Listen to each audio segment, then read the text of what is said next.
성도 여러분 안녕하십니까? 오늘은 7교회 중에서 가장 부유했던 교회, 하지만 영적으로 가난했던 라오디게아 교회에 보낸 편지를 함께 살펴보겠습니다. 모든 편지가 중요하지만 재림교회는 7교회 중 마지막 교회인 라오디게아 교회가 마지막 때의 교회를 가리킨다는 역사주의적인 이해에 따라서 이 기별이 우리에게 의미하는 바가 더욱 큰 것으로 생각했습니다. 그런데 이 편지는 다른 편지와 달리 칭찬이 없고 책망으로 시작해서 권고로 마무리합니다. 여러분이 만약 그런 편지를 받는다면 어떻게 느끼겠습니까? 우리는 이 편지를 어떻게 읽어야 할까요? 함께 요한계시록 3장 14절에서 22절의 말씀을 보도록 하겠습니다. 라오디게아 교회 사자에게 편지하라. 아멘이시오, 충성되고 참된 증인이시오. 하나님의 창조의 근본이신 이가 이르시되 내가 내 행위를 아노니 내가 차지도 아니하고 뜨겁지도 아니하도다. 내가 차든지 뜨겁든지 하기를 원하노라. 내가 이같이 미지근하여 뜨겁지도 아니하고 차지도 아니하니 내 입에서 너를 토하여 버리리라. 내가 말하기를 나는 부자라 부요하여 부족한 것이 없다 하나 내 곤고한 것과 가련한 것과 가난한 것과 눈먼 것과 벌거벗은 것을 알지 못하는도다. 내가 너를 권하노니 내게서 불로 연단한 금을 사서 부요하게 하고 흰 옷을 사서 입어 벌거벗은 수치를 보이지 않게 하고 안약을 사서 눈에 발라 보게 하라. 무릇 내가 사랑하는 자를 책망하여 징계하노니 그러므로 내가 열심을 내라 회개하라. 볼지어다 내가 문 밖에 서서 두드리노니 누구든지 내 음성을 듣고 문을 열면 내가 그에게로 들어가 그와 더불어 먹고 그는 나와 더불어 먹으리라. 이기는 그에게는 내가 내 보좌에 함께 앉게 하여 주기를 내가 이기고 아버지 보좌에 함께 앉은 것과 같이 하리라. 귀 있는 자는 성령이 교회들에게 하시는 말씀을 들을지어다. 요한계시록 외에는 다른 곳에 기록이 없는 5개의 교회와 비교하면 라오디게아 교회는 성경에 많이 언급된 교회입니다. 바울이 쓴 골로새서의 마지막 인사에도 라오디게아 교회가 나옵니다. 골로새서 4장 16절의 말씀입니다. 이 편지를 너희에게서 읽은 후에 라오디게아인의 교회에서도 읽게 하고 또 라오디게아로서 오는 편지를 너희도 읽어라. 골로새에 쓴 편지를 라오디게아에 전하고 또 라오디게아에 쓴 편지를 골로새에서 읽으라는 것입니다.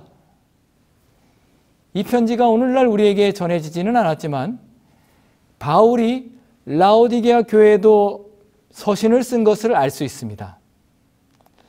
라오디게아 교회는 신실한 에바브라가 그 기초를 놓았습니다.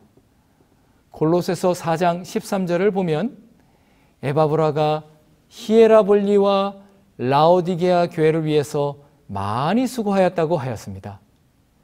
그렇게 교회가 형성되어 있었기 때문에 바울이 그곳에 편지를 쓴 것입니다.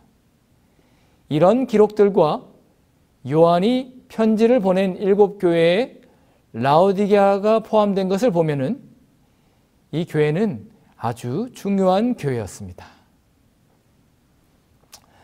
라오디게아는 에베소에서 동쪽으로 약 200km 정도, 빌라델비아에서 남쪽으로 약 70km 정도에 위치한 도시입니다.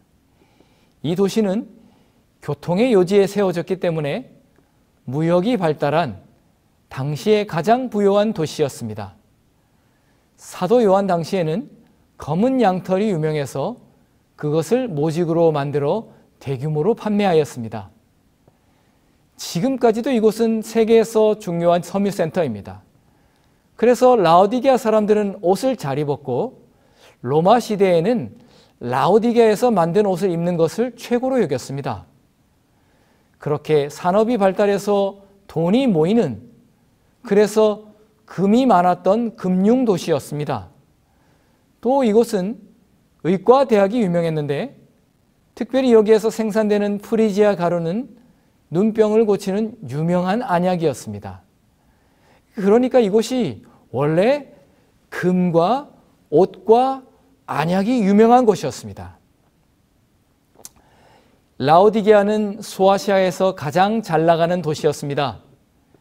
제가 20년 전에 갔을 때는 이런 유적이 공개되지 않았는데 지금 가보면 정리가 많이 되어서 이 도시의 놀라운 모습을 대중에게 공개하고 있습니다.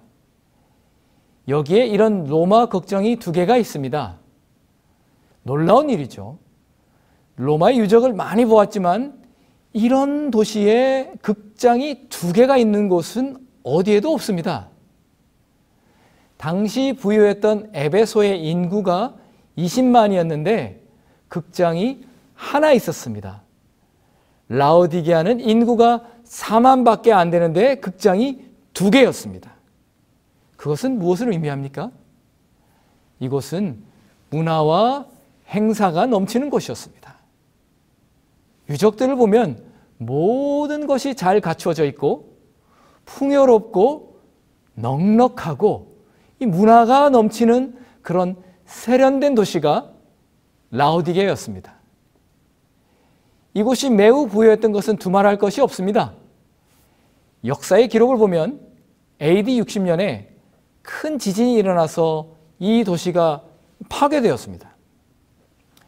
로마 정부가 폐허가 된 이 도시를 재건하기 위해서 도우려고 했는데 뜻밖에도 이 도시는 그것을 거절했습니다. 왜 거절했을까요? 그들은 말하기를 우리는 도움이 필요 없습니다. 우리는 필요한 것이 다 있어서 부족한 것이 없다라고 한 것입니다. 그렇게 그들은 자신의 재산으로서 도시를 다시 세웠습니다. 라오디게아 언덕에서 보면은 주변에 눈 덮인 산이 2곳이 보입니다. 이 2곳은 라오디게아에서 매우 중요한 곳인데 여기 화면에 보이는 산은 골로새에 있는 눈 덮인 산입니다. 이곳에서 눈처럼 차갑고 신선한 물이 왔습니다. 다른 하나는 눈처럼 보이지만 사실은 눈이 아닙니다. 그곳은 히에라볼리인데 눈이 아니라 석회 성분이 하얗게 쌓인 것입니다. 이곳이 히에라볼리인데 라오디게아에서 약 12km 거리에 있습니다. 석회 성분이 하얗게 되어서 거대한 장관을 이루고 피부에 좋은 온천수가 솟아나서 많은 사람들이 고대로부터 요양을 하러 오는 곳입니다. 이곳이 치료가 되는 따뜻한 물의 원천입니다. 지금은 파묵칼레라는 이름의 관광지로 많은 사람이 찾아옵니다. 이 외에도 여기에 살펴볼 것이 많지만 생략하고 이런 주변의 조건들을 살펴보면은 이 교회를 향해 하신 예수님의 말씀이 당시의 상황과 딱 맞아떨어지는 것을 알 수가 있습니다. 요한계시록 3장 14절에서 16절의 말씀입니다. 라오디게아 교회 사자에게 편지하라. 아멘이시오 충성되고 참된 증인이시오 하나님의 창조의 근본이신 이가 이르시되 내가 내 행위를 아노니 내가 차지도 아니하고 뜨겁지도 아니하도다. 내가 차든지 뜨겁든지 하기를 원하노라. 내가 이같이 미지근하여 뜨겁지도 아니하고 차지도 아니하니 내 입에서 너를 토하여 버리리라. 이 기별은 모든 편지 중에서 가장 강력한 경고의 기별을 가지고 있습니다. 내 입에서 너를 토하여 버린다는 표현은 얼마나 강력합니까? 이 3번이나 반복된 뜨겁지도 않고 차지도 않은 것, 그것이 이 교회가 가진 문제였습니다. 그런데 그것은 원래 이 도시가 가진 문제였습니다.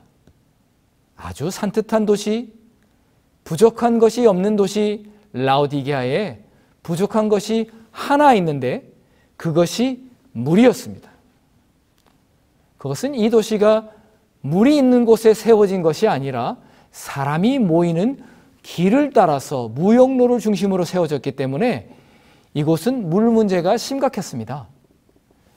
그들은 이 문제를 해결하기 위해서 주변 지역의 상수도관을 연결해서 물을 공급받았습니다. 그 하나가 히에라볼리에서 내려오는 뜨거운 온천물이었고, 다른 하나는 골로새에서 오는 상쾌하고 차가운 물이었습니다. 그런데 골로새의 상쾌하고 시원한 물이 라오디게아에 오면은 긴 상수도관을 지나면서 터키의 더운 날씨로 인해서 미지근하게 되는 것입니다. 치유력이 좋은 히에라볼리의 뜨거운 온천수도 긴 관을 지나서 라오디게아에 오면은 다 식어서 미지근하게 되는 것입니다. 거기에다가 그 물 속에 섞인 미네랄 성분이 그 맛을 더 안 좋게 만들었습니다. 여기 수도관에 꽉 낀 성분이 미네랄 성분입니다. 그래서 그 물을 먹으면 비위가 거슬려서 입에서 뱉어내고 싶고, 그 물로 음식을 만들면 요리를 망치는 것입니다. 이것이 라오디게가 가진 끔찍한 문제였습니다. 요한이 편지에서 차지도 뜨겁지도 않다라고 한 것은 바로 라오디게아의 이 상황을 교회에다가 적용시킨 것입니다.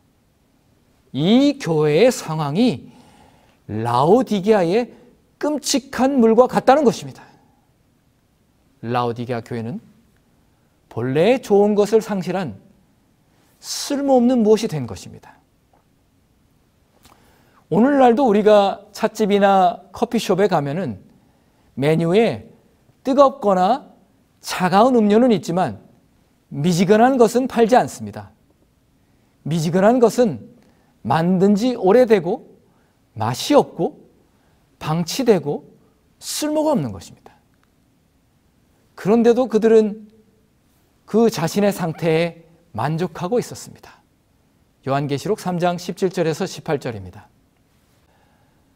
내가 말하기를 나는 부자라 부요하여 부족한 것이 없다 하나 내 곤고한 것과 가련한 것과 가난한 것과 눈 먼 것과 벌거벗은 것을 알지 못하는도다. 내가 너를 권하노니 내게서 불로 연단한 금을 사서 부요하게 하고 흰옷을 사서 입어 벌거벗은 수치를 보이지 않게 하고 안약을 사서 눈에 발라 보게 하라. 조사기관 퓨 리서치에 따르면 부자들이 삶에 대한 만족도와 행복도가 일반인보다 높다고 조사되었습니다. 부요한 도시 라오디게아에 있는 교회도 부족한 것이 없는 교회였습니다. 그리고 그것이 가장 큰 문제였습니다. 조사에 따르면 라오디게아에는 약 20여 개의 교회와 예배소가 있었습니다. 그것은 적지 않은 그리스도인이 이곳에 있었다는 것인데 예수님은 이들의 어떤 모습을 보셨을까요? 우리가 본문을 살펴보면 그들에게 따른 뚜렷한 잘못이 없습니다. 그들이 배도하였거나 이단 문제가 있거나 혹은 시련과 박해가 있는 것이 아닙니다. 그러나 그들은 부족한 것이 없는 것이 문제였습니다. 그들의 삶에 다른 필요한 것이 없었고 그렇게 뜨뜻 미지근한 신앙을 하던 그들은 결국에는 그리스도도 필요하지 않게 되었던 것입니다. 증언보감 3권 183페이지는 이렇게 말합니다. 가장 절망적이고 치료할 수 없는 죄는 오만과 자기만족이다. 이것은 모든 성장의 길을 막고 있다. 자기만족과 교만에 빠져서 자신의 실상을 발견하지 못하는 것이 그들의 가장 큰 문제였습니다. 라오디게아는 금과 안약 그리고 옷이 넘치는 곳이었지만 역설적이게도 그것이 그들에게 가장 필요한 것으로 지적되었습니다. 예수님은 라오디게아의 상황을 정확하게 알고 그들이 필요한 것을 아셨습니다. 여러분, 금, 옷, 안약, 이 세 가지 중에서 이 교회에 가장 먼저 필요한 것이 있다면 무엇이 먼저이겠습니까? 모두 필요하겠지만 가장 먼저 필요한 것은 눈에 바를 안약일 것입니다. 그래야 자신의 상황을 볼 수 있기 때문입니다. 하나님은 우리가 바로 보기를 원하시고 우리의 눈이 열려서 그동안 보지 못했던 자신의 영적인 상태를 보고 깨닫기를 원하십니다. 사랑하는 성도 여러분, 오늘 주님께서 우리의 눈도 열어서 우리 자신을 볼 수 있게 해주기를 간절히 바랍니다. 금은 불로 연단하여 불순물을 제거합니다. 믿음도 연단을 통해서 순결해집니다. 예수님은 우리의 믿음이 순결해지고 부요해지기를 원하십니다. 그런데 변화는 거저오는 것이 아닙니다. 연단이라는 것이 불편하고 힘들기도 하지만 우리는 그 길을 한 걸음 한 걸음 걸어가야 할 것입니다. 본문에는 우리에게 이것을 살아라고 하였습니다. 여러분, 그것을 산다는 것은 어떻게 해야 한다는 것입니까?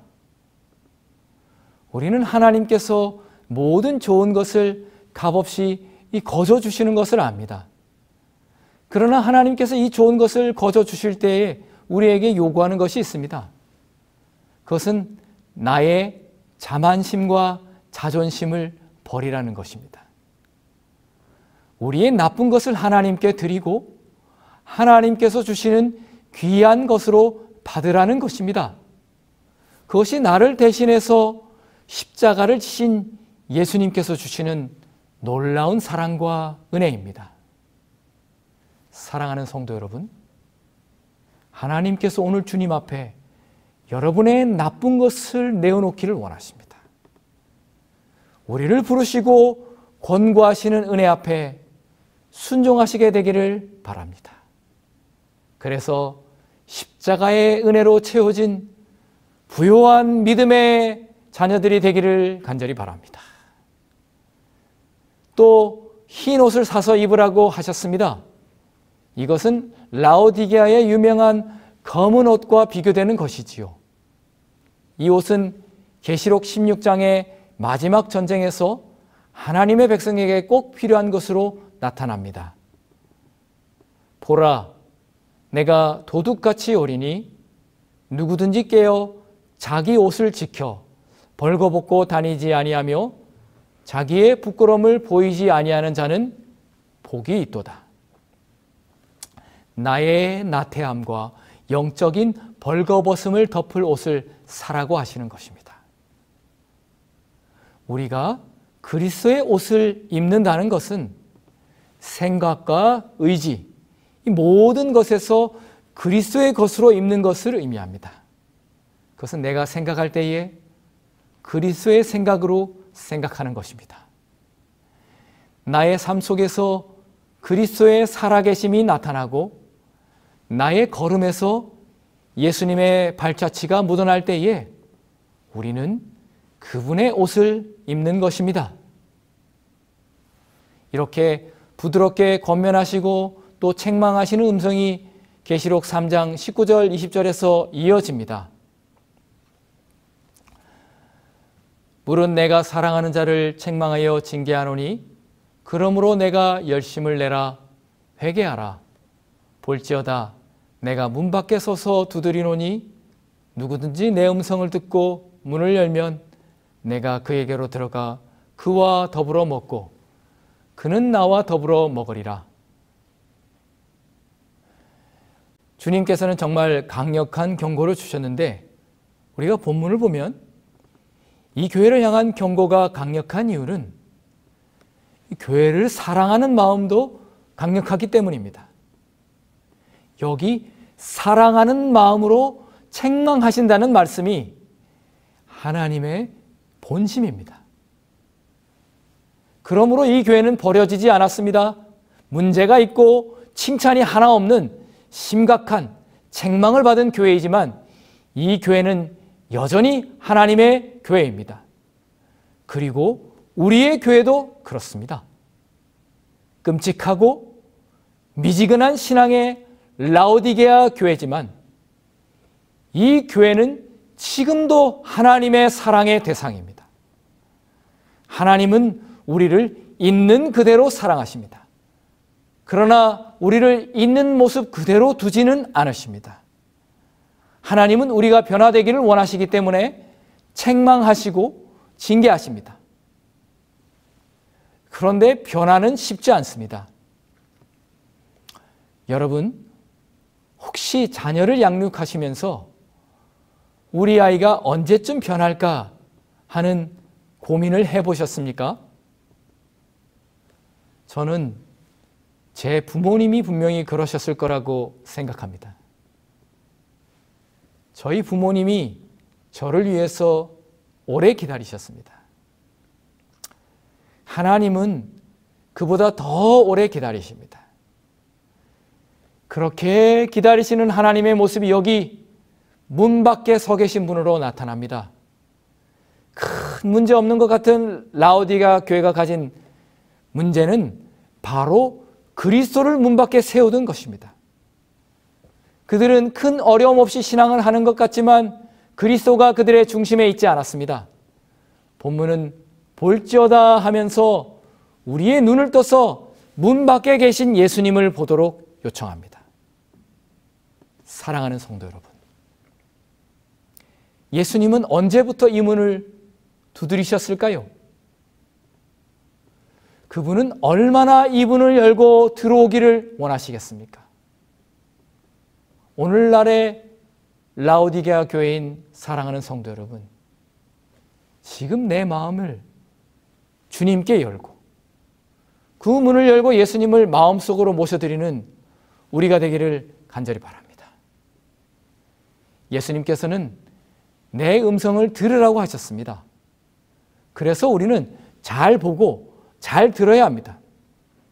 우리가 하나님의 말씀을 읽고 하나님의 말씀을 들을 때에 나는 정말 그 말씀을 붙잡고 있습니까? 우리는 그 말씀이 내게 말씀하시는 것을 분명하게 잡고 그것을 놓치지 않고 그것을 간직하고 있습니까? 아니면 그 말씀을 듣고 지나가 버립니까? 오늘 여러분에게 말씀하시는 하나님의 말씀을 듣게 되기를 바랍니다. 주님은 우리가 마음문을 열 때에 우리와 함께 앉아서 더불어 먹겠다고 하셨습니다. 이 말씀은 우리가 주님과 누리게 될 깊은 친밀감을 표현하는 것입니다. 우리는 주님과 더불어 먹으면서 깊은 관계로 들어갈 것입니다. 그리고 그보다 더 놀라운 것으로 예수님께서 우리를 위해서 준비해 주실 것입니다. 그것은 이기는 자에게는 보좌에 함께 앉게 해 주시겠다는 약속입니다. 이기는 그에게는 내가 내 보좌에 함께 앉게 하여 주기를 내가 이기고 아버지 보좌에 함께 앉은 것과 같이 하리라. 귀 있는 자는 성령이 교회들에게 하시는 말씀을 들을지어다. 여러분, 이것은 얼마나 놀라운 특권입니까? 어떤 약속이 이것보다 귀한 약속이겠습니까? 이 보좌는 우리나라의 왕자 같은 1인석이 아니라 아버지와 함께 앉는 넓은 보좌입니다. 거기에 예수님이 우리와 함께 앉게 하시겠다고 약속하십니다. 이렇게 요한계시록 3장은 보좌의 약속으로 마무리되고 이어지는 4장부터는 하나님의 보좌에서 일어나는 은혜와 영광의 놀라운 광경으로 우리를 인도하는 것을 보게 됩니다. 그 보좌의 영광이 얼마나 아름다운지요. 여러분, 우리가 그 놀라운 보좌에 함께 앉는다는 것은 말할 수 없는 영광입니다. 사랑하는 성도 여러분, 하나님께서는 우리에게 가장 좋은 것으로 주십니다. 만약에 여러분이 하나님 아닌 다른 것을 찾고 있었다면 회개하고 가장 귀하고 가치 있는 예수 그리스도를 내 마음에 영접하고 그에게로 돌아가게 되기를 바랍니다. 그분이 오늘 여러분의 마음 문 앞에 서 계시고 오늘 우리 앞에서 하나님의 보좌를 열어놓으시고 우리를 그곳으로 인도하시기를 원하십니다. 이 라오디게아 교회에 보낸 예수님의 귀한 사랑의 편지가 오늘 우리의 마음에도 깊이 새겨지게 되기를 간절히 바랍니다. 여러분의 삶 가운데 하나님의 인도하시는 은혜가 함께 하셔서 이 마지막 시대를 살아가는 우리의 가운데 약속과 하나님의 은혜와 말씀이 충만하게 되기를 간절히 바라면서 말씀을 드립니다.